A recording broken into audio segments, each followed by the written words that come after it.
میں مفتی حسن نوید نیازی صاحب ابھی ماشاءاللہ پروٹوکولز پہ بات ہو رہی ہے، اللہ کی بندگی کے تقاضے ہیں، ادب ہے، پروٹوکول، کیا اچھی بات مفتی صاحب نے کی کہ ہر جگہ ہم پروٹوکولز فالو کرتے ہیں، پھر رب تعالیٰ کی عبادت میں ہوں، بندگی میں ہوں، پروٹوکولز فالو نہ کریں۔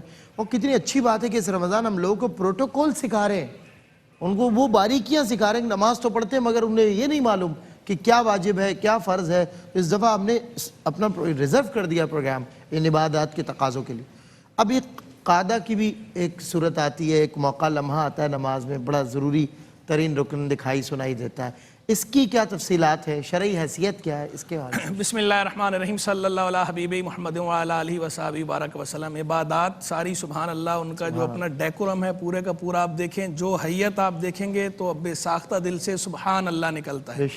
ہماری جتنی بھی عبادات ہیں ان سب کی حیت اور کیفیت ایسی ہے کہ بندہ دیکھ کر سبحان اللہ کہنے پر مجبور ہو جاتا ہے کہ کیا پاک ہے اللہ، کیسی پاکی ہے اس کو، اس نے کیسے تعلیم فرمایا۔ اور بالخصوص نماز کی حیت کو تو اگر آپ دیکھیں، کھڑے ہونے کا اپنا ایک طریقہ ہے، بیٹھنے کا اپنا ایک طریقہ ہے، سلام پھرنے کا اپنا ایک طریقہ ہے، ہاتھ اٹھانے کا اپنا ایک طریقہ ہے، نماز میں داخل ہونے کا اپنا ایک طریقہ ہے، نماز سے باہر نکلنے کا اپنا ایک طریقہ ہے۔ اور یہ سارے ہی طریقے، پورا پروسیجر آپ دیکھیں شروع سے آخر تک نماز کا سارا ایک پرسکون باوقار انداز کہ عبادت بھی ہے، اور پرسکون اور باوقار انداز میں یہ عبادت ہے۔ اور اس سے اچھی حیت، اس سے اچھی صورت کا تصور ہی نہیں ہو سکتا عبادت میں، جیسی ہماری نماز کے اندر صلاۃ میں حیت اور عبادت رکھی گئی ہے۔ اسی میں سے یہ قعدہ بھی ہے، بیٹھنا۔ تو قعدہ جو ہے وہ ویسے تو اگر 2 رکعت والی نماز ہے تو ایک ہی قعدہ ہوتا ہے آخر میں، اسے کہتے ہیں قعدہ اخیرہ۔ اور اگر 4 رکعت والی نماز ہے تو اس کے اندر 2 قعدے ہوتے ہیں، 2 رکعت کے بعد ایک قعدہ اور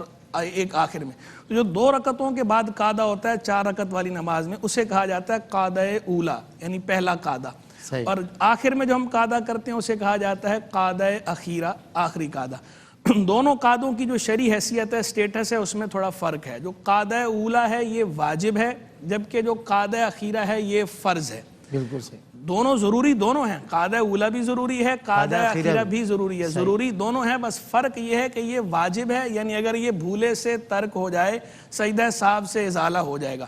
اسی طرح اگر جان بوجھ کر بھی کسی نے چھوڑا تو نماز کا فرض تو ادا ہو جائے گا لیکن واجب الاعادہ ہوگی، جبکہ قعدہ اخیرہ وہ فرض ہے، اسے اگر کسی نے چھوڑ دیا تو نماز سرے سے ادا ہی نہیں ہوئی، وہاں نماز واجب الادا ہوگی۔ یعنی یہ فرق ہے واجب الادا اور واجب الاعادہ کا۔ فرض چھٹ جائے تو نماز واجب الادا ہوتی ہے، پڑھنی آپ کے ذمے پر ہے، اور واجب چھٹ جائے تو نماز واجب الاعادہ ہوتی ہے، یعنی فرض ادا ہو گیا ہے، اب آپ نے اس کا اعادہ کرنا ہے۔ وہ زندگی میں کسی بھی وقت کیا جا سکتا ہے، نماز قضا شمار نہیں ہوگی، لیکن فرض چھٹنے کی صورت میں اگر آپ نماز اسی وقت کے اندر دوبارہ نہیں پڑھیں گے تو نماز قضا شمار ہوگی، قضا کرنے کا گناہ ملے گا۔ لیکن بہرحال لازم دونوں ہیں، قعدہ اولا بھی لازم ہے، قعدہ اخیرہ بھی لازم ہے۔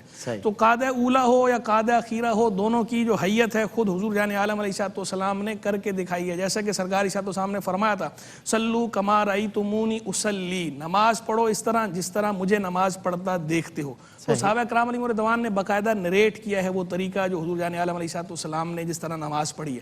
حضرت وائل بن حجر رضی اللہ عنہ کی روایت ہے، اور دیگر صحابہ کرام علیہ رضوان سے بھی مروی ہے، جس کے اندر نماز کی پوری حیت بیان ہوئی ہے۔ تو اس میں آخر میں وہ کہتے ہیں جالسا ثم جالسا، پھر یعنی 2 سجدوں کے بعد آخر میں سرکار علیہ السلام بیٹھے، فافترشا رجلہ الیسریٰ ووضع یدہ الیسریٰ علی فخذہ الیسریٰ، کہ سرکار علیہ السلام نے اپنا بایاں پاؤں بچھایا، اس پر بیٹھے، اور پھر اپنا بایاں دست مبارک بڑھا کر اپنے بائیں ران پہ رکھا، وحدّ مرفقہ الیمنی علی فخذہ الیمنی، اور اپنا دایاں ہاتھ آپ نے اپنی دائیں ران پہ رکھا لیکن کونیوں کو تھوڑا جدا کر کے رکھا۔ یعنی یہ جو ہمارے قعدہ میں بیٹھنے کی کیفیت ہے کہ ہم بائیں پاؤں کو بچھا کر اس پر بیٹھتے ہیں، دائیں پاؤں کو کھڑا کرتے ہیں اور دونوں ہاتھ دونوں رانوں پہ رکھتے ہیں، کونیوں کو تھوڑا جدا رکھتے ہیں، یہ پورا طریقہ حضور جان عالم علیہ السلام سے ثابت ہے۔